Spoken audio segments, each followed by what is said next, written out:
एबे आंचलिक पाणीपाग विज्ञान केन्द्र पक्षर एक बड़ खबर सामना को आसी सूचना अनुसार ओडिशा रे मौसुमी सक्रिय प्रबल वर्षा ने विभिन्न जिला को अलर्ट जारी तेबे केउ जिला केते मात्रा विपद रही से संपूर्ण अपडेट जानिबा किंतु ता पूर्व वीडियो गोटे लाइक करंतु सांग सहित वीडियो टी बहुत मात्रा शेयर करंतु आपण माने जदि हम चैनल पई नुवा प्रथम थर पई हम चैनल को देखुथिबे ताले एबे ही हम चैनल को सब्सक्राइब करी पाखर आसुवा बेल आइकन दबी ऑल नोटिफिकेशन पर क्लिक कर रखिबे जहा द्वारा जेबे भी जे कोनसे लेटेस्ट पाणीपाग सटीक सूचना आपण माने हम चैनल माध्यम सर्वप्रथम देख परिबे।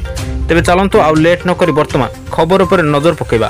तेबे बुधवार ओडिशा रे पहुंचे मौसुमी संपूर्ण मालकानगिरी और कोरापुट जिला को छाड़देले विभिन्न ओडिशा रे मौसुमी छुईची नवरंगपुर कलाहांडी रायगड़ा और गजपति जिला को आंशिक अग्रसर होईची बोली पाणीपाग विभाग पूर्वानुमान करछि। गत वर्ष जून 7 तारिख रे मौसुमी ओडिशा रे पहुंचीथिला एथर जून मास आरंभ हेबा आगरु बेस आगुआ राज्य को आसीची मौसुमी एथर मौसुमी ऋतु रे स्वाभाविक ठारू अधिक वर्षा हो बोली पाणीपाग विभाग पूर्वानुमान करछि।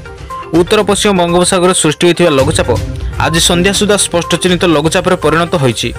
सक्रिय लघुचाप धीरे धीरे उत्तर दिग को गति करी 24 घंटार अवपातर परिणत हो पारे बोली आकलन करिछि आंचलिक पाणीपाग विभाग। लघुचाप प्रभाव में आसंता काली किछि स्थान में प्रबल अति प्रबल वर्षा हो पारे। मयूरभंज बालेश्वर भद्रक और केन्द्रापड़ा रे प्रबल अति प्रबल वर्षा हो पारे। एही चारोटी जिला को ऑरेंज वार्निंग जारी होइछि। एही सब स्थान में 40 ରୁ 50 किलोमीटर बेगर पवन भी बहिबो।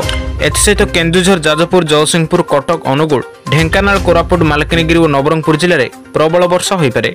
40 ରୁ 50 किलोमीटर बेगर पवन भी बहि पारे।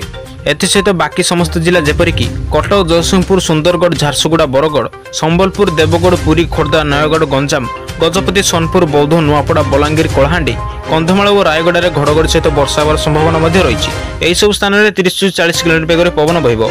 30 तारिख में सोनपुर संबलपुर झारसुगुड़ा सुंदरगढ़ देवगढ़ बलांगीर बौद्ध बरगढ़ नुआपड़ा